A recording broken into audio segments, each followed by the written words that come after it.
சாகித்ய அகாடமி மற்றும் புதுவை பல்கலைக்கழக சுப்பிரமணிய பாரதியார் தமிழியற் புலம் இணைந்து தென்னிந்திய பெண் எழுத்தாளர்கள் சந்திப்பை நடத்தியது.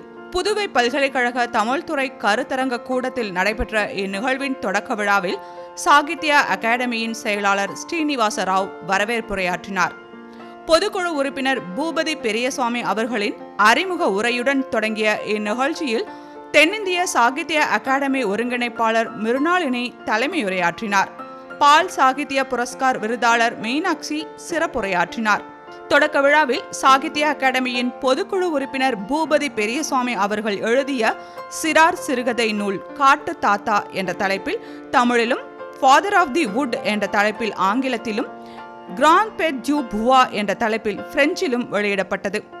நூல்களை சாகித்ய அகாடமியின் செயலாளர் திருமிகு சீனிவாச ராவ் வெளியிட்டு வாழ்த்தி பேசினார். புல முதன்மையர் சுடலை முத்து நன்றி கூறினார். One can safely say that from the time they start singing lullabies to their infants, it is women who have been providing first literary creation to every person. It is because every person in the world learns their first sounds from and by logical extension makes sense of the world around through instructions, songs and stories from the mothers. One's language is called mother tongue. So, women are the most vital for life and culture. Without women, both are not possible. Given such an important role played by women, one cannot justifiably say with even ounce of authority that societies across the world have accorded proper place for women. 2000 years of patriarchal structures in every society have prevented women from getting equal status. I just mentioned women were the original creators of the first literary creations in all the languages. If that is true, have there been women writers and poets in all the societies from ancient times? That is still question. Yes, there have been in all the nations including India, but they were few and far between. Though many were of golden standard, the same societal structures prevented them from freely expressing themselves. That is all past. The scenario in the present 21st century is both euphoric and one of the caution. Even if we take up the scenario only in India, today women writers are excelling in all the languages. At least in English and Hindi, women have come to occupy majority of the publishing houses. Women writers are thriving and there is no dearth of opportunities for them. When one looks at the scenario in other Indian languages, the same optimism and sense of euphoria cannot be shared, and at best they will be mitigated due to the situation on the ground. Even in 2025, women writers in many languages of India struggle to get their literary creations published. This may sound harsh, but this is the reality. This is what I am seeing whenever I go to the every nook of the corner of this country in organizing programs, but this is what I am seeing in almost in all the languages except Hindi and English and few major languages. This is one of the reasons why Sahitya Akademi, India's premier literary institution, organizes women writers, women poets meets at regional, zonal and national level, and through these meets, women writers express themselves. Apart from these meets, Sahitya Akademi also organizes throughout the year Nari Chetana, a program series in all the 24 languages dedicated exclusively for women writers, and many women writers avail this program series across the country. In addition to all the above, Sahitya Akademi regularly invites women writers to be part of its seminars, symposia, and workshops in all the 24 languages. Compared to the situation 30-40 years ago, there are many women writers who publish their translations and other creative writings today. It is strong foundation from where women writers of India can go higher and higher only. But I mentioned one of caution. The reason for that is that though women writers of India have taken massive stride, but the road ahead is long, full of challenges and obstacles. Sahitya Academy is doing and will do to help women writers, but then literary institutions, universities, and publishers should also join in this endeavor. When we can easily say that India is a paradise for women writers. And I take this opportunity to thank the Subramania Bharati School of Tamil, Pondicherry University, and particularly the Vice Chancellor for collaborating with us in organizing this meet. And also, since we have so many young students are here, Sahitya Academy has so many schemes for the young writers, particularly whether women or men, whatever it may be. They can come forward with their first manuscript to the academy. We have a scheme called Navodaya. You can avail that. Academy will be happily publish their first work, and moreover, even after selling books, we will pay royalty to that author also. So if you want to publish your either poetry collection or story collection or a novel or any literary piece, but it should be your first book, Sahitya Academy is happily they will publish. And also we have a scheme called Travel Grant. If you want to go to any other part of the country to study any literary things, and for that also Academy gives travel grant, about 20,000 rupees we pay, so you can avail that, for which you have to apply to the Sahitya Academy. Every year we select two young writers in each language, and we send them to wherever they want.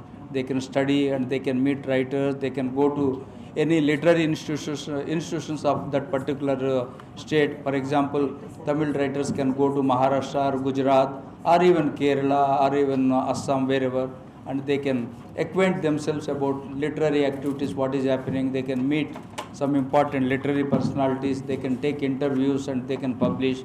So these are so many facilities we have. And you can also forward your biodatas to our office. Our email IDs are there in the website, so that we can invite you our young writers festivals.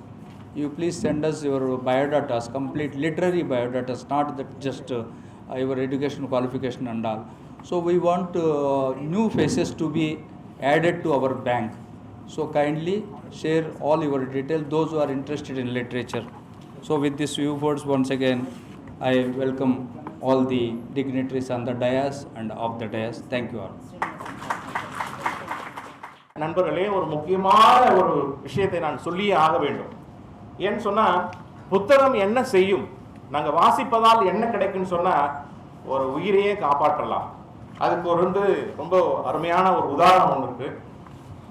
மேண்டினோன்னு சொல்லிட்டு ஒரு எழுத்தாளர், உலக புகழ்பெற்ற ஒரு எழுத்தாளர், okay மேண்டினோ அப்படின்னு சொல்லக்கூடியவர்.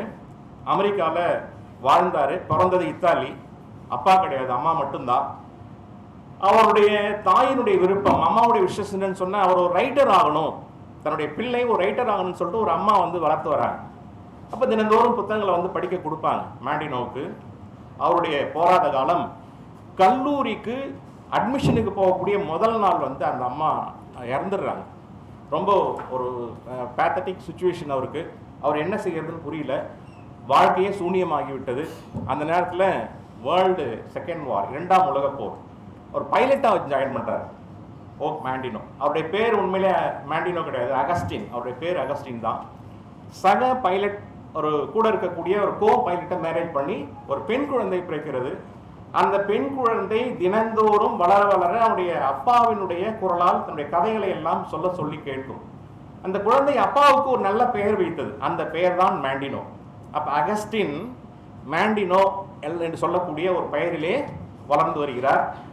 அந்த போர் நடந்து கொண்டிருக்கும் பொழுது ஒரு முக்கியமான ஒரு கட்டத்திலேயே அவர் என்ன பண்ணுறாருன்னா, இரவிலே தூக்கம் வர்றதே கிடையாது. ரத்தம், பிளட்டு, சதைகள் அங்கங்கே அந்த போரில் பார்த்ததெல்லாம் அவர் மன உளைச்சல் ஏற்படுத்தி சைக்காரிட்டி பேஷண்ட் ஆயிடுறார் அவர். அப்போ அவர் தாயும் குழந்தையும் அவரை விட்டு பிரிந்து செல்ல முடிவு செய்கிறார்கள். அந்த மாதிரி பிரிந்து செல்லும் பொழுது ஜெர்மனியில் இருக்கக்கூடிய அவருடைய ஃப்ரெண்ட்ஸ் வந்து ஒரு சைக்காட்ரி ட்ரீட்மெண்ட் கொடுத்து அவரை வந்து காப்பாற்றி அமெரிக்காவுக்கு அனுப்பிச்சி வச்சுட்டாங்க. இப்போ மேண்டினோ இட்டாலியில் பிறந்து அமெரிக்காவுக்கு போயிட்டு தன்னுடைய வாழ்க்கையை தொடர்கிறார். அப்படின்னு சொன்னால் பைத்தியம் மாதிரி திரிகிறார் ரோட்டில். தன்னுடைய குழந்தையை எங்கேயாவது பார்க்க முடியுமான்னு சொல்லும் பொழுது கல்லூரி வாசலிலே மேண்டினோன்னு சொல்லிட்டு பச்சை குத்திய ஒரு பொண்ணை பார்க்கிறார், மகளை பார்க்கிறார். அது மகள் தான் என்று உறுதிப்படுத்தி விட்டார். அந்த குழந்தையை பேச அழைக்கிறார். அந்த குழந்தை பயந்து ஓடுகிறது. கல்லூரி மாணவன் வெறுத்து போகிறது வாழ்க்கையை. அவருக்கு இனிமேல் வாழ்ந்து பலன் இல்லை. ஏன்னா அப்பாவை வந்து ஒரு குழந்தையால் அடையாளம் கண்டு முடியாத அளவுக்கு தன்னுடைய வாழ்க்கை சென்று விட்டதே என்று தற்கொலை செய்து கொள்ளலாம் என்று முடிவு செய்கிறார். இதில் தான் அந்த கிளைமேக்ஸே வருது. அப்பொழுது இடத்தை தேடுகிறார். ஒரு பெரிய கட்டிடம் இருக்கிறது. அந்த கட்டிடம் வேற ஒன்றும் இல்லை, ஒரு லைப்ரரி. அந்த லைப்ரரியில் போயிட்டு ஒரு பெரிய டேபிள், அந்த டேபிளில் உட்கார்ந்து படிக்கும் பொழுது அரைகுறையாக வாசித்து முடிக்கப்பட்ட ஒரு புத்தகம் இருக்கிறது. அந்த புத்தகத்தினுடைய பெயர் பிஃபோர் ஐ டை என்ற ஒரு புத்தகம். அந்த புத்தகத்தை சில பேப்பர் அப்படியே தள்ளுறாரு, முழுமையாக வாசிக்கிறார். அவர் கையில் வந்து ஒரு துப்பாக்கிலாம் லோட் பண்ணி கொண்டு வந்தார் சூசைட் பண்ணிக்கிறதுக்கு. அதை எடுத்து எட்ட வச்சுட்டு முழுமையாக வாசிக்க ஆரம்பிக்கிறார். அன்று மட்டுமல்ல, அன்றிலிருந்து அந்த லைப்ரரி இருக்கக்கூடிய ஆல் புக்ஸ் எல்லாத்தையும் வந்து பார்த்தீங்கன்னா படித்து முடிச்சிட்டார். அதற்கு பிறகு அவருக்கு எண்ணம் மாறிவிட்டது. தற்கொலை செய்து கொள்ள முயன்ற ஒரு மேண்டினோ இப்பொழுது எழுத்தாளராக உருமாறுகிறார். நிறைய புத்தகங்கள் எழுதுகிறார். உலகத்திலேயே சிறந்த பேச்சாளர் என்ற அடையாளம் காணப்பட்டவர். நிறைய புத்தகங்களை எழுதி கோடிக்கணக்கான வாசகர்கள், கோடிக்கணக்கான பணங்களை சம்பாதிக்க வைத்தது எதுன்னு சொன்ன அந்த புத்தகம் பிஃபோர் ஐ டேன்னு சொல்லக்கூடிய ஒரு புத்தகம். எனவே அன்பு மாணவ செல்வங்களே, புத்தகம் என்ன செய்யும் அப்படின்னு சொன்னால் உங்களை எல்லாம் வாழ வைக்கும், உங்களை எல்லாம் நல்வழிப்படுத்தும். நல்லதை மட்டுமே புத்தகங்கள் செய்யும். எனவே இந்த புத்தகங்கள் என்பது, நல்ல புத்தகங்களை எல்லாம் உங்களுக்கு எல்லாம் தெரிஞ்சிருக்கும். எங்களுடைய சாகித்ய அகாடமியானது, அமைப்பானது ஆண்டுதோறும் நல்ல புத்தகங்களை நாம் தேர்ந்தெடுத்து விருதுகளை அளிக்கிறது. லைப்ரரியில் நீங்கள் புத்தகங்கள் தேடும் பொழுது எங்களுடைய புத்தகத்தெல்லாம் வாங்கி நீங்கள் படிச்சீங்கன்னு சொன்னால் எந்த அளவுக்கு நீங்கள் பயன்பெறுவீர்கள் என்பதையெல்லாம் நீங்கள் உணர முடியும். ஒரு வரிகளை மட்டும் சொல்லி நான் என்னுடைய உரையை நிறைவு செய்து கொண்டிருக்கிறேன். புத்தகம் வாசிப்பதனால் புத்தகத்தில் என்ன இருக்கும் அப்படின்னு சொன்னால் தமிழில் இருக்கக்கூடிய வரிகள், ஏன்னா தமிழ் கவிஞர்கள் நிறைய இருக்கீங்க. இதில் சொல் பொருள் நிறைந்திருக்கும். புத்தகத்திலே சூழ் கொண்டு உயிர்களால் நிரம்பி இருக்கும். பிறப்பும் ஓசையும் தெளிவும் ஆற்றலும் ஏற்பும் மறிப்பும் அழிவும் சாவும் எல்லாம் அதில் இருக்கும், புத்தகத்திலே இருக்கும். ஆம் நண்பர்களே, எல்லா ஆற்றலையும் சுமந்து கொண்டிருக்கும் ஒரு எலக்ட்ரோ மேக்னெட், மின்காந்தம் தான் அந்த புத்தகம். எனவே புத்தகத்தை வாசியுங்கள், இலக்கியவாதிகளை நேசியுங்கள். இந்த நிகழ்ச்சி நல்ல ஒரு நிகழ்ச்சியாக, நல்ல ஒரு தொடக்கமாக எங்களுடைய சாகித்ய அகாடமியுடைய செயலர் அவர்களால் தொடங்கப்பட்டிருக்கிறது. எப்பொழுதுமே தெரியும், ஒரு நல்ல தொடக்கம் நல்ல நிறைவுக்கு அடிப்படை என்ற அடிப்படையிலே உங்களை எல்லாம் மீண்டும் மீண்டும் புதுச்சேரி பல்கலைக்கழகத்தின் சார்பாகவும் சாகித்ய அகாடமியின் சார்பாகவும் வரவேற்கின்றோம், வணங்குகின்றோம், பாராட்டுகின்றோம். நிகழ்ச்சியை கண்டுகளியுங்கள், அதுமாதிரி கேளுங்க, உள்வாங்குங்க, பயனாளிகளாக மாறுங்கள், இன்றிலிருந்து எழுத தொடங்குங்கள். அன்பு மாணவ செல்வங்களே, எனக்கு ஒரு நிகழ்ச்சி முடிக்கும் பொழுது பார்த்தீங்கன்னா, இன்றைக்கு போயிட்டு நான் ஒரு 4 பக்கம் எழுதுறேன் அப்படின்னு சொன்னால் அதுதான் வெற்றி. ஸோ இன்றைக்கே எழுத ஆரம்பிக்கணும். அது குறிப்பாக தமிழ் படிக்கக்கூடிய பிள்ளைகள், ஆராய்ச்சி மாணவர்கள் தினந்தோறும் எழுதுங்க, படியுங்க. நல்ல வாய்ப்புக்கு நன்றி, வணக்கம். ஒரு கதை எழுதுறதுன்னு சொன்னால் அதுக்கு ஹியூமர் இருக்கணும், பெத்தாஸ் இருக்கணும். அதாவது ஒரு கவலையை தூண்டக்கூடிய ஒரு பொருள் இருக்கணும். அதே சமயத்தில் ஒரு களிப்பு மிக்கதாகவும் இருக்கணும், ஹியூமர். அப்போ ஃபாரினுடைய எழுத்தாளர்களில் நீங்கள் படிக்கும்போது இந்த ஹியூமரும் பெத்தாஸும் தொடர்ந்து வருது, ரெண்டும் இருக்கிறது போல் இருக்கும் உங்களுக்கு. இப்போ உலக எழுத்தாளர்களில் நீங்கள் எடுத்துக்கிட்டிங்கன்னா ஓ ஹென்றி தான் சொல்லுவாங்க. சிறுகதைன்னு எடுத்துக்கிட்டிங்கன்னா ஓ ஹென்றி தான் சொல்லுவாங்க. அவருடைய கதை, ஒரு சின்ன கதையை மட்டும் உங்களுக்கு சொல்கிறேன். ஓ ஹென்றி காப் அண்ட் தி ஆந்தம்னு ஒரு கதை எழுதுகிறார். உலக பிரசித்தி பெற்ற ஒரு கதை, காப் அண்ட் தி ஆந்தம். காப்ன்றது போலீஸ்மேன், ஆந்தம்ன்றது சாங். உங்களுக்கு தெரியும், போலீஸ்மேனுக்கும் சாங்குக்கும் என்ன சம்மந்தம் அதில் ஒன்றும் தெரியாது. என்ன அழகாக கேரக்டர் இன்ட்ரடியூஸ் பண்ணியிருப்பார். சோப்பின்றது தான் அந்த கேரக்டருடைய பேர். அவன் வின்டர் சீசனில் குளிர் தாங்க முடியாமல் பார்க் பெஞ்சில் படுத்து தூங்குவான். அதே சமயத்தில் அவனுடைய மனசு ஓடிக்கிட்டே இருக்கான், எப்படி அரெஸ்ட் ஆகலான்னு. இப்போ அவங்க கூட நினைப்பீங்க, எதுக்காக அரெஸ்ட் ஆகணும்? அரெஸ்ட் ஆனால் தான் அவனுக்கு 3 மாதம் எங்கேயாச்சும் உள்ளே போயிட்டு இருந்தால் வேண்டியதெல்லாம் கிடச்சிரும், சாப்பாடு, பிளாங்கெட்டு, அப்படி அவன் குளிர்லேருந்து தப்பிச்சிக்கலாம். ஆனால் அவன் குளிர்லேருந்து தப்பிக்கிறதுக்கு அவன் செய்ய வேண்டியது ஒரு சின்ன குற்றம். பெரிய குற்றமாக செஞ்சால் இப்போ ஒரேடியாக போட்டுருவாங்க. இவன் எப்போ பார்த்தாலும் என்ன செய்வான், ஒவ்வொரு வருஷமும் ஒரு சின்ன குற்றம் செஞ்சுட்டு உள்ளே போயிடுவான். இப்போ யோசிக்கிறான், வின்டர் நெருங்கி போச்சியா, நம்ம உள்ளே போக வேண்டிய டைம் வந்து போச்சு, என்ன செய்யலாம்? சரி, நேராக ஹோட்டலுக்கு போகிறது, சாப்பிட்றது, காசு கொடுக்கறது இல்லை. அப்போ தூக்கி உள்ளே போட்டுருவாங்க. 3 மாதம் கிடச்சிடும், அழகாக ஓட்டிட்டு வந்துடலாம்னு நினைக்கிறான். ஆனால் இவன் தேர்ந்தெடுத்த ஹோட்டல், முதல் அட்டம்ப்டில் அவன் தேர்ந்தெடுத்த ஹோட்டலு ஒரு 5 ஸ்டார் ஹோட்டல். அங்கே போயிட்டு ஒரு ஃபேடட் ஜீன்ஸும் கிழிஞ்சு போன சட்டையும் பார்த்துட்டு, ஐயா ஒன்றை போல் ஆளுங்களுக்கெல்லாம் முனியாண்டி விலாஸ் தான், இந்த மாதிரி 5 ஸ்டார் ஹோட்டலுக்கு தெரியாதானே வந்துட்டேன்னு நினைக்கிறேன், நீ போய் சேருன்னு. First attempt failure. செகண்ட் அட்டம்ப்டில் ஏதோ ஒரு நல்ல ஹோட்டல் நான் நுழைஞ்சிட்டான். அதே சமயத்தில் சாப்பிட்டுட்டு அவங்க வந்து கேட்கும்போது, கேஷியர் வந்து கேட்கும்போது, எங்கேப்பா பில் இருந்தால் பணம் கொடுன்னு பார்த்து, பணமே இல்லைங்களே, நான் என்ன பண்ணுறது? நீங்கள் வழக்கமாக கூப்பிட்ற மாதிரி போலீஸை கூப்பிடுங்கன்றோம். அவர் நினச்சி பார்க்குறாரு, போலீஸெல்லாம் கூப்பிட்டா ஹோட்டலுடைய மரியாதை போயிடும், அதனால் இதுக்கு நாங்களே ஒரு ட்ரீட்மெண்ட் இருக்குதுப்பா, போலீஸை கூப்பிட வேண்டியதில்லை.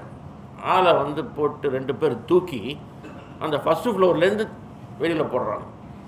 விழுந்தவன் கார்பெண்டர் ஸ்கேல் இருக்கும் பாருங்கள், எப்படி வளையமோ இது பண்ணுமோ அந்த மாதிரி ஒரு வலியோட எந்திரிக்கும்.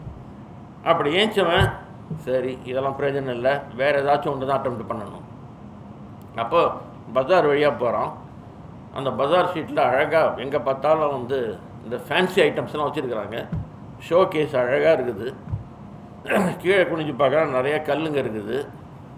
நான் மனசில் ஒன்று ஊசிடுத்து, ஒரு கல் எடுத்து அந்த ஷோ கேஸில் அடிக்கணும். அப்படி ஷோ கேஸில் அடிச்சுட்டா, அதுவும் போலீஸ்காரன் இருக்கிறான்னு பார்த்து அடிக்கிறது நல்லது.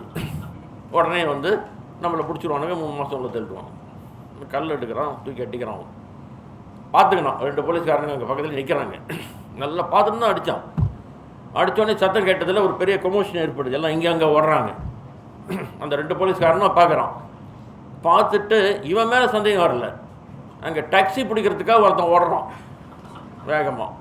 அவனை செலுத்திட்டு ஓடுறானுங்க இந்த 2 கான்ஸ்டபிளுங்களாம். இவனை விட்டாச்சு. என்னடா இது, இதுவும் போயிடுச்சு, இப்போ நம்ம என்ன தான் பண்ணுறது? வேறு வழி இல்லை, நம்ம நியூசன்ஸ் கேஸில் உள்ளே போயிட்டால் நல்லது. அதனால் பஜார் ஸ்ட்ரீட்டில் இன்னும் கொஞ்சம் தூரம் போய் சத்தம் போடுறது, எல்லாரையும் வந்து வல்கர் வேர்ட்ஸ் யூஸ் பண்ணுறது, இப்படிலாம் பண்ணால் நம்மளை தள்ளிடுவான்னு சொல்லிட்டு அங்கே போய் கத்தின்னு கிடக்கிறான். ஏற்கனவே பார்த்துட்டா அந்த தெருக்கோடியில் ஒரு போலீஸ் நின்றுக்கிறாரு. இவன் போடுற சத்தத்தில் எல்லாருக்கும் ரொம்ப பெரிய எரிச்சல் ஏற்படுது. ஆனால் அந்த போலீஸ்காரனுக்கு ஏற்படலை. ஒருத்தர் போய் கேட்டே போயிட்டார், ஏன் சார் சத்தம் போட்டுங்கன்னா அவனுக்கு உள்ளே போடுறது விட்டு நீங்கள் பாட்டு நின்றுக்கிறீங்களேன்னு. சார், இன்றைக்கி 7 யூனிவர்சிட்டியில் ரிசல்ட்டு போடுறாங்க. அப்படி ரிசல்ட்டு போட்டாங்கன்னா இந்த பசங்க குடிச்சிட்டு ஆட்டம் போடுவானுங்க பஜார் ஸ்ட்ரீட்லன்னு எங்களுக்கு உத்தரவு வந்துருக்குது, யாரையும் அரெஸ்ட் பண்ணாத, கொஞ்ச நேரம் கத்திட்டு போயிட்டோம். அந்த மாதிரி கத்தினுக்கிறான் சார். 0 மார்க் வாங்கியிருப்பான் ஏதாச்சும் ஒரு சப்ஜெக்டில். கொஞ்ச நேரத்தில் குடி தெரிஞ்சவனே சரியாக போயிடும். போச்சு. கடைசியாக ஒரு அட்டெம்ப்ட் பண்ணுறாரு. நேராக ஒரு ஷாப்புக்கு போகிறாரு. அங்கே பக்கத்தில் ஒருத்தர் அப்போ தான் வாங்கின ஒரு பிராண்ட் நியூ கொடை அதை பக்கத்தில் வச்சுட்டு அவர் ஏதோ பார்த்துன்னுக்கிறார். இவர் நேராக கிட்ட போய் அவன் நம்மளை பார்க்குறானான்னு பார்த்துட்டு அந்த அம்பர்லாவை வெடுக்குன்னு பிடுங்குறாரு. அவர் ஒன்று திரும்பி, ஏய் என் கொடை, ஏய்யா உன் கொடை தானே, அங்கே ஒரு போலீஸ்காரன் வெளியே நிற்கிறான்ல, கூப்பிட்டு அரெஸ்ட் பண்ண சொல்லியா? உடனே அவருக்கு ஒரு மாதிரி சந்தேகம் வந்துடுது. என்ன மறுபடியும் இது வந்து, ஆமாய்யா நான் தான் எடுத்தேன், உன் கொடை தான், கூப்பிடு போலீஸை. உடனே அதுக்கு அவன் சொல்கிறானோ, சார் கோச்சிக்காதீங்க, இது உங்கள் கொடைன்னு எனக்கு தெரியாது, நான் காலையில் தான் திருடினேன், யாரும் தெரியாது எடுத்துன்னு வந்துட்டேன், இது உங்களால் தான் தயவு செஞ்சு எடுத்துன்னு போயிடுங்க சார், என்னை அரெஸ்ட் மட்டும் பண்ணாதீங்க. அப்போ தான் அவர் என்ன பண்ணுறாரு, இனிமேல் இந்த வேலைக்கு வரவே கூடாது, நம்ம திருந்துறதே சரி சொல்லிட்டு அப்போ ராத்திரி 12 மணி ஒரு சேப்பலுக்கு போகிறாரு. வெளியே நிற்கிறாரு. பாருங்கள், ஓ என்று என்ன அழகாக சொல்கிறாருன்னு. திருந்துறதுக்கான சில சங்கதிங்க அவருக்கு மனசில் வந்து நிற்குது. ஒன்று, அவங்க அம்மா உடைய ஒரு முகம், அதுக்கு அடுத்தது ஒரு ரோஸ் ஃப்ளவர், இப்படி சில நல்ல சங்கதிகள்லாம் வந்துட்டுருக்கு. எனக்கு ஃபர் கம்பெனியில் ஒருத்தன் வேலை கொடுக்குறேன்னு சொன்னானே, அவனை முதல்ல பார்த்து வேலையில் சேரணும், திருட்டை ஒழிக்கணும், இனிமேல் திருடவே கூடாது. அந்த போது அவருடைய முதுகில் ஒரு கை அப்படி படு, திரும்பி பார்த்தா ஒரு போலீஸ்காரன். ஏன் இங்கே நிற்கிற? சும்மா நிற்கிறேன். 12 மணிக்கு என்ன சும்மா இங்கே பாட்டு கேட்டுனுக்கிறேன். என்ன பாட்டு? கோயிலேருந்து வருது பாட்டு. கோயிலேருந்து வருது பாட்டு கேட்டு நிற்கிற நேரமே ஆகுது. உன்னை சஸ்பிஷன் கேஸில் அரெஸ்ட் பண்ணுறேன். அடுத்த நாள் ஜட்ஜி வந்து எழுதுறாரு, he was arrested under suspicion, so 3 months of rigorous imprisonment in Blackwell prison. போய் சேர்ந்துட்டார். இதுதான் இந்த பேத்தாஸும் ஹியூமரும் எப்படி கலக்குது பாருங்கள். இதை தான் நம்ம சரியாக புரிஞ்சிக்கலாம். நம்மளோட இதில் அந்த ஹியூமர் வந்து உங்களுக்கு கொஞ்சம் கம்மியாக இருக்குது. பேத்தாஸ் ரொம்ப அதிகமாகவே இருக்குது, எமோஷ்னல் குவாலிட்டி அதிகமாக இருக்குது. ஆனால் ஹியூமர் எப்படி கொடுக்கணும், கதையை எப்படி கொண்டு போகிறதுன்றதில் தான் கொஞ்சம் நமக்கு பிரச்சனைங்க இருக்குது. இந்த பிரச்சனை சரியாயிடுச்சுன்னா இங்கே இருக்கிற மாணவர்களே, இப்போ எனக்கு வந்து இந்த என்னுடைய என்ன சொல்கிறது ஃபேன்ஸ் நிறைய பேர் இருக்கிறாங்க இங்கே. அவங்க நிறைய பேர் எனக்கு லெட்டர் எழுதுகிறாங்க, நிறைய பேர் சிறுகதைகள் எழுதி எனக்கு அனுப்புகிறாங்க. இதெல்லாத்தையும் பார்க்கும்போது என்ன சாகித்ய எழுத்தாளர்கள் 1-2 பேரில் இவ்வளோ பேர் உட்காந்து சும்மா இருக்கிறாங்களே. சார் சொல்கிற மாதிரி ஒரு அப்ளிகேஷன் போட்டாங்கன்னா நிச்சயமாக உங்கள்கிட்ட ஒருத்தருக்கும் சாகித்ய அகாடமி அவார்டு அஷ்யூர்டு. அந்த அளவுக்கு என்னால் சொல்ல முடியும். அவ்வளோ இன்க்ரீடியன்ஸ் உங்கள்கிட்ட இருக்குது. அது இந்த மாதிரி பெரியவங்ககிட்ட நீங்கள் அனுப்பி அந்த சாகித்ய அகாடமி விருது நீங்கள் ஒருத்தரும் வாங்கணும்னு சொல்லி உங்களை வாழ்த்தி விடைபெறுகிறேன். வணக்கம். I am congratulating the Tamil people because it was Tamil women who were the first poets in women writing in India. And we know through other sources that during the Sangam period there were 26 women poets. And to this day, the person we remember, we recite every day, whether I am in Tamil Nadu or I am in Karnataka or I am in Andhra Pradesh or Telangana, the poems we recite during December are by Andal. We all sing Tirupavai. In whichever language it's available, we all sing Tirupavai. So I'm very happy to say that in this context, holding this conference in Tamil Nadu is probably the best decision. So we were all coming for the first time. I am coming for the first time to Pondicherry, and I am very thankful to Srinivas Rao Garu, Damodaran Garu, the convener of Tamil, who suggested my name, and Bhupati Garu for inviting me here. And now if I go straight away into the subject, starting from Andal, we know that they both represent 2 religious streams. One is Shaivite, one is Vaishnavite. Avayar from Shaivism and Andal from Vaishnavism. They were the offshoot of these 2. I think she was one of the Panidral Andal. So we can see those 2 poets, first of all emerging as one of the best poets ever till today. And when I asked the ChatGPT, aren't there others in other languages? It didn't have an answer. We have Akkamahadevi to Honnamma in Kannada. Akkamahadevi in the 11th century and Honnamma in 17th century. We do have poets. And we know that what is the common to all these poets. I am talking about Andal, Abbayar, Akkamahadevi, Honnamma, and then I go to from there Telugu. Tadapaka Timmakka, Malla, 15th century Telugu poet Timmakka, 16th century Telugu poet Malla. If I come to them, what is common to all of them? What they wrote was devotional literature. One of the most important things is they wrote devotional poems. And is there anything that is rebellious about writing a devotional poem? Bhakti is something that is accepted for anyone. Whether it's a man or a woman, bhakti is one thing that everybody understands and everybody will recommend and commend also. But what is best thing about these poetry, whether it's Andal or Avayar, especially Andal and Akkamahadevi, what is so great about them is that they defied the norms. They chose their husbands. See, Andal chose her husband as Sriranga. And Akkamahadevi chose Channakeshava as her husband. She was even married, like Mirabai from the Rajasthan. She chose her husband. So they were making a choice. Women poetry did come with protest against the norms of the society, protest against the traditions of the society, protest against what other people are deciding for them. So these women, though they were writing about a God, that God was their preference, their choice. They were not looking at their husbands as gods. Patiya Pratyakshadevam. No. They were looking at God as their Pati. It's the reverse for them. God has become their Pati. So here they are already defying what is already defined for them, already defined and decided for them. So this is how women poetry started, by defying what is prevalent at that particular point of time in a society, in the institution of marriage especially. So we can see that women wrote only when they felt very strongly, when they were emotionally very vibrant, they wanted to prove themselves, they wanted to say something. They wrote only when they had something to say. They did not write for the sake of writing. Women never wrote for the sake of writing. They wrote only when they had something to say, something to fight about, something they felt that it has to be heard. It has to be heard by others. That is the only time when they wrote. I am sorry to say there are Malayalam writers here, they can enlighten me. I didn't find any women poets in the Middle Ages in Malayalam. During the colonial rule, I did see that you have from Balamani, Malinch up to Sogata Kumari, you have plenty from there, from Balamani, starting from there. But before that, I could not find any Malayalam poets during the Middle Ages. But in Tamil, Kannada and Telugu, starting from 7th centuries up to the 18th centuries, the Middle Ages, we can see women poets sporadically, but still we could see them, and all their poetry was about what they wanted to say, they could not help saying.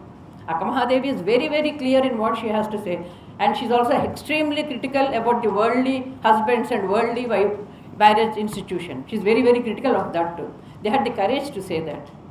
But they were mostly in literature, if you see, they are eclipsed by their male contemporaries.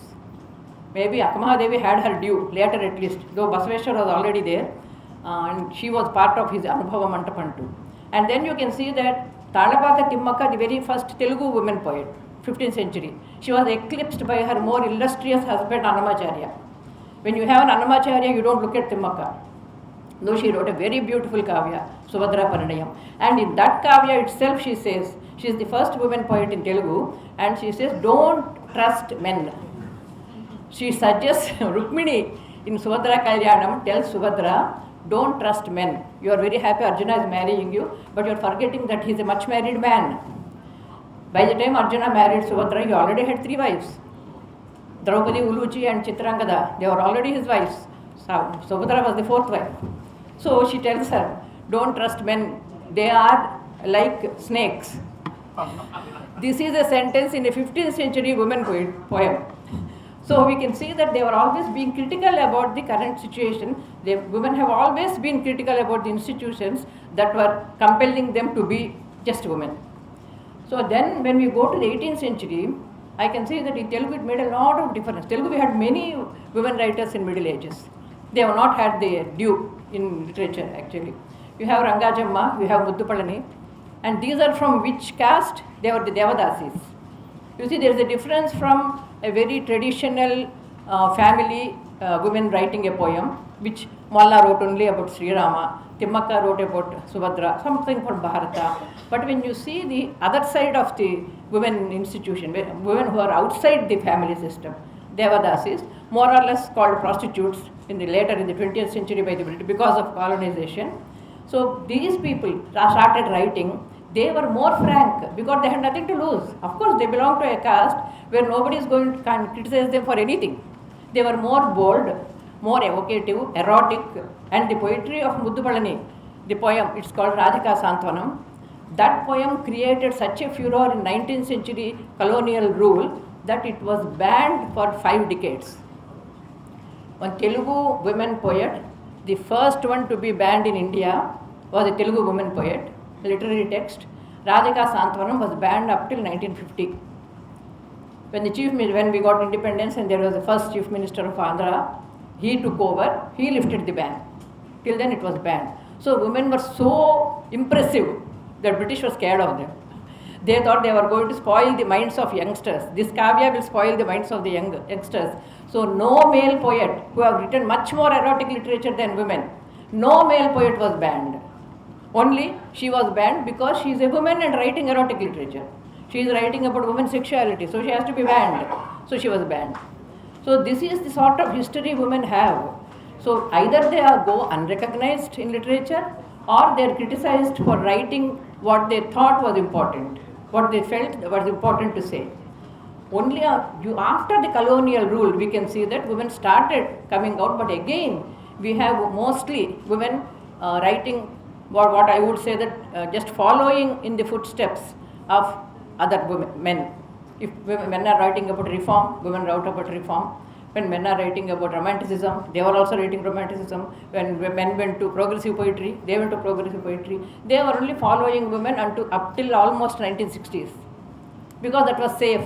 Women had to think of their safety. There should be a safety zone for them where they are accepted by the society. For women, acceptance by the society and other writers, contemporary writers, was very much important. They needed that acceptance. They needed that respect. So they followed suit. After the 1960s, I can see that in most of the languages, South Indian languages, we can see that women really did not bother, did not care anymore whether men appreciated them or not, whether they liked them or not, whether they condoned their point of view, they did not bother. And that actually became a huge, something like a cyclone from 1980s when feminism came in. Once feminism came in, women simply said what they wanted to say. That's our period. And there were a lot of criticism. And I think all the four South Indian languages excelled. When I compared the feminist poetry or feminist novels or short stories with North Indian languages and South Indian languages, I was very pleasantly surprised because South Indian literature was far superior. In Hindi, to some extent, I saw that they were good. But later on, I could see that South Indian poetry and even fiction was far superior by women, women writing. They're far superior to what other languages were writers were writing. And feminism actually had a very short spell in many North Indian languages, but it's continuing in South Indian language. This morning, somebody was introducing me to this girl who says that she's writing feminist poetry. I was very happy. They're still writing feminist poetry. But feminist poetry itself, I won't go into all those details. I don't have time, and there's a keynote address there. So once we come to feminist literature, women did not stop at just talking about patriarchy. They did start with patriarchy, but they did not end there. The best thing about this is women understood what feminism is much better than men will any time understand, though feminism is important for both men and women. They both require knowledge of feminism. Men need feminism more than women. There is a different topic. I will give you another 1 hour lecture anytime you want. But men need feminism more. So whatever it is, women started exploring other avenues, looking at every worldly transformation, development in world political, social or cultural spheres from a woman's point of view. That is feminism. Feminism is not simply women getting freedom. That is not feminism or equality. That's a very limited way of defining feminism. What we see, looking at everything, whether it's history, environment, politics, business, any financial development, anything if you see from the point of view of women, you can get a different viewpoint which will be very beneficial for you in solving the issue. So this is the sort of criticism or poetry or fiction that is coming up even in Telugu. From Telugu, I can say authoritatively, we have a lot of literature on globalization. Globalization is the current topic even for feminists now. They are writing about globalization. They are writing about environment. Environment is one of the important subjects of feminists now. So they have spread their wings all over the other issues, and now you can't simply say that women writing is one particular section. Women writing is part of complete literature of any language. It need not be a separate section. On every issue and any issue, you can always invite women to be on the stage. In fact, I was just commenting to Meenakshi Garu just now. Why are there so many men on the stage? I'm sorry. I'm sorry, sir. Secretary is man anyway. So, and even the deputy convener is a man. Why can't there be more women on the stage today? At least today. Other days anyway, you are on the stage. So at least today there should have been more women on the stage. I'm sorry, I don't mean any disrespect to you, but I think that if we have a day, except for March 8th, we don't have any days. All the rest of the days are men's, and only March 8th is women's. But that no longer stands good for me, for people like me anyway. So I think when we are talking about South Indian women writing, and I think there's a lot of research to be done in this, lots of comparative analysis to be done with this. I can offhand I can shoot a few names and say these poets can be compared. but that is not the issue here. I can give you list I have written in my paper. I am not reading my paper. Anyway, so we can do that, and so women's history should be taken more seriously, women's literary history, and it should be incorporated with more diligence. When I see novelists in Malayalam literature, for instance, novelists in Malayalam literature, novelists in Tamil literature, I see descriptions of men's novels and only names in women's novels. You simply list out the names. They also ran. That is the way we are writing history. It's not they also ran. How did they run? What did they say? These are the things that have been incorporated in literary history. So our literary histories need to be redefined and rewritten to give more justice to women writing. Thank you very much for this opportunity. 30 வருஷமாக இந்த journalism ஃபீல்டில் இருக்கிறதுனாலையும் சிறுகதைகள், நாவல்கள், குழந்தை இலக்கியம், பக்தி இலக்கியம் என பரவலாக பல்வேறு பிரிவுகளில் பங்களிப்பு செய்து வருபவள் என்ற தகுதியிலும் அறிஞர்களும் எழுத்தாளர்களும் நிரம்பியிருக்கும் இந்த அவையில் இலக்கியமும் இதழ்களும் என்ற தலைப்பில் சிறப்புரையாற்றுவதில் பெருமகிழ்ச்சி அடைகிறேன்.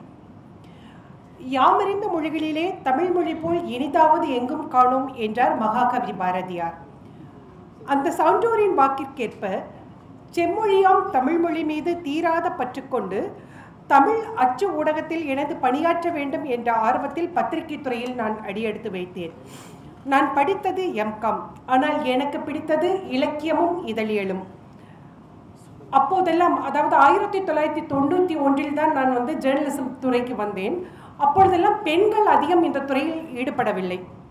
ஆண்களே கோலோச்சி கொண்டிருந்த காலகட்டத்தில் நான் துணிச்சலாக இந்த துறையில் நுழைந்து நிருபர், உதவி ஆசிரியர், துணை ஆசிரியர், தலைமை உதவி ஆசிரியர், அசிஸ்டன்ட் எடிட்டர், எக்ஸிக்யூட்டிவ் எடிட்டர், இப்போது எடிட்டர் என்று என் தகுதியை உயர்த்தி கொண்டிருப்பதற்கு அடிநாதமாக இருப்பது எது தெரியுமா? நான் நேசிக்கும் தமிழ்மொழி மட்டுமே.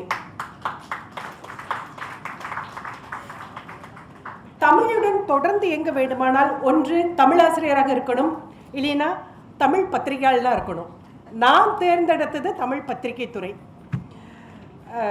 தமிழ் இதழியலை என் இதயத்துக்கு உகந்த துறையாக மாற்றிக்கொண்டதற்கு தமிழ் இலக்கியத்தின் மீது எனக்கு இருந்த தீராத காதலும் ஒரு காரணம். பத்திரிகை பணியுடன் இலக்கியம் படிக்கவும் இலக்கியம் படைக்கவும் எனக்கான நேரத்தை நான் ஒதுக்கி கொண்டேன்.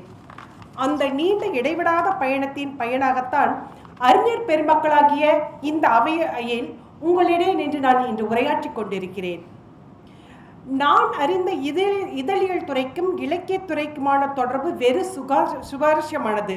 அது ஒரு நீண்ட கால பாரம்பரியமான செறிவான வரலாறு.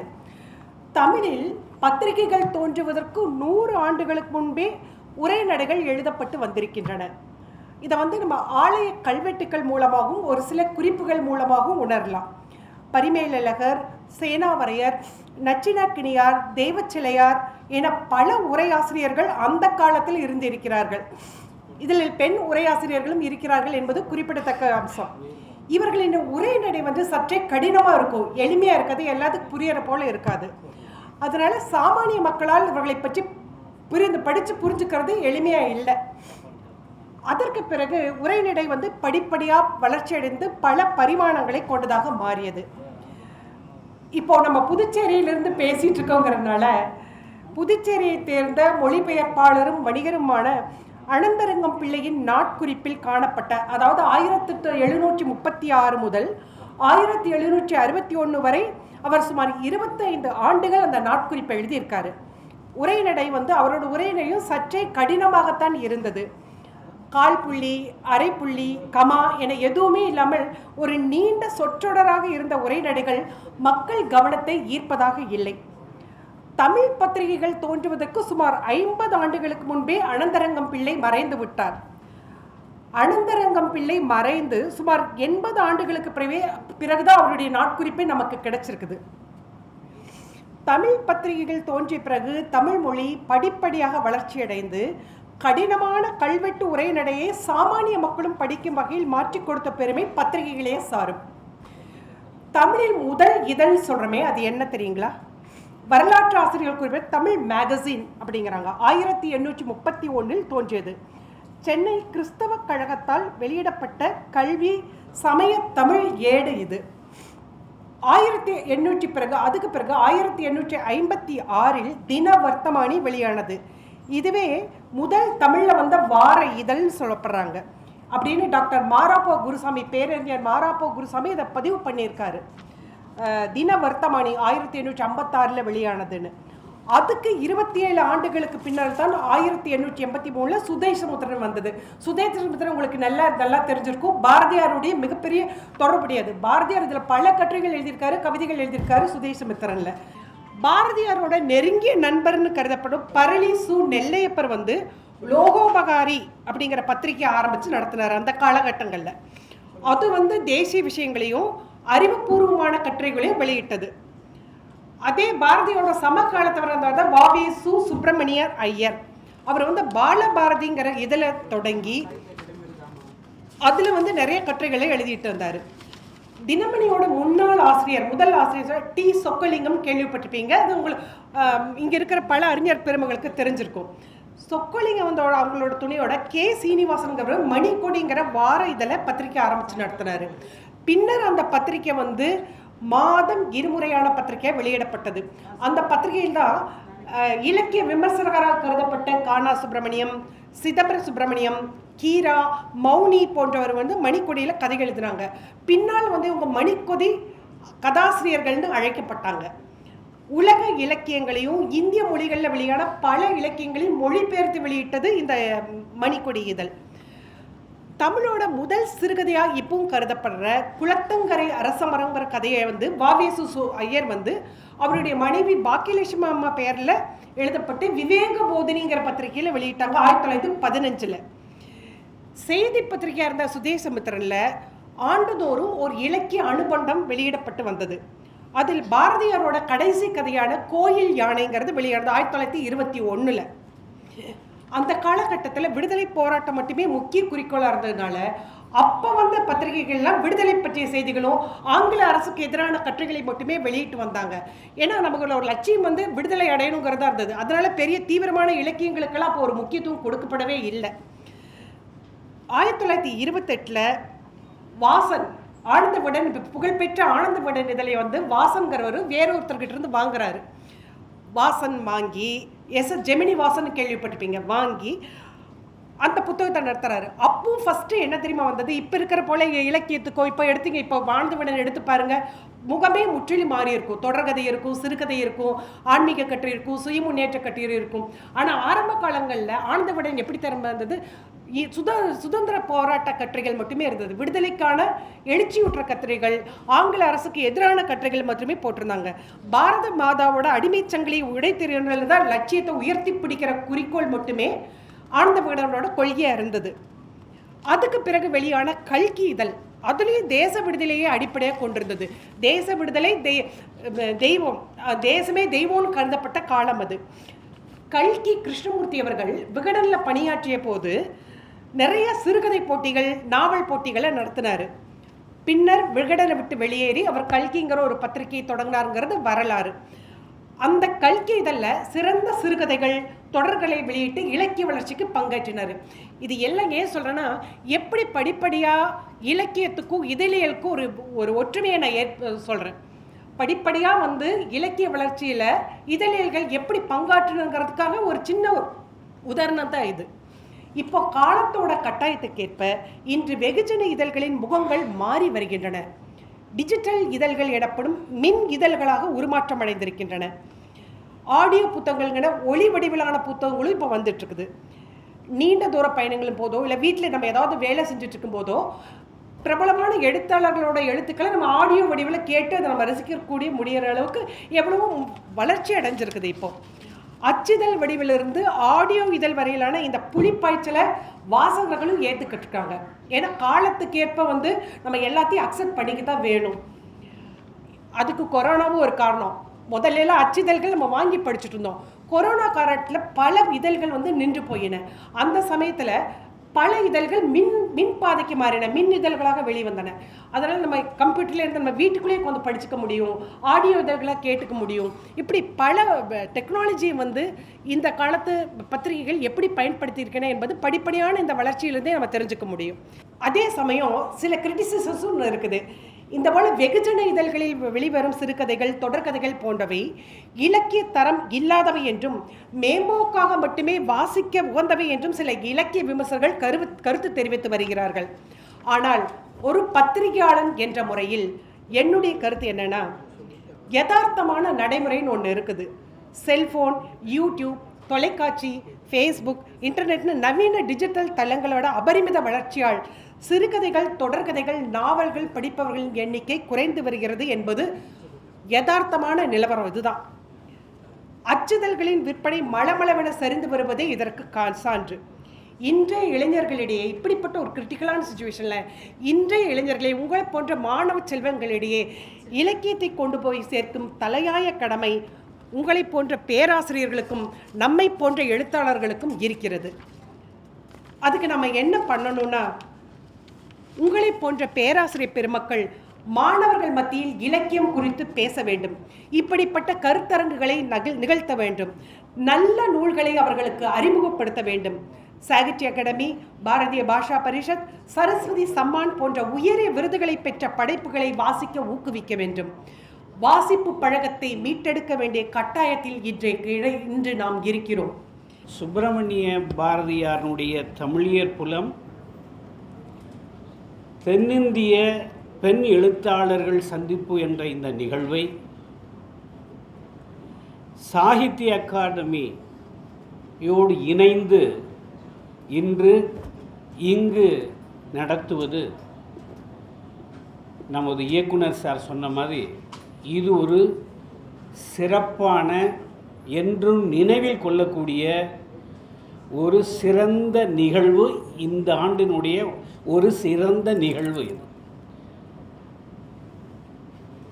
இந்த நிகழ்வுக்கு ஏன் இவ்வளோ முக்கியத்துவம்?